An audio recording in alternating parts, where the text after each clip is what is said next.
Ciao a tutti, sono Alessandra, ho conosciuto lo studio Dental Factor tramite la dottoressa Silvia.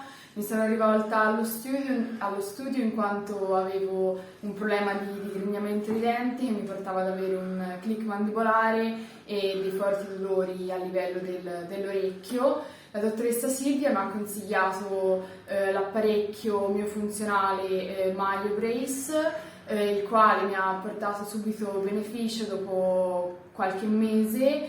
Non è invasivo e non dà né noia né dolore e basta portarlo la notte o una mezz'ora al giorno. Lo consiglio a tutti e consiglio di rivolgersi allo studio Dental Factor per qualsiasi problema.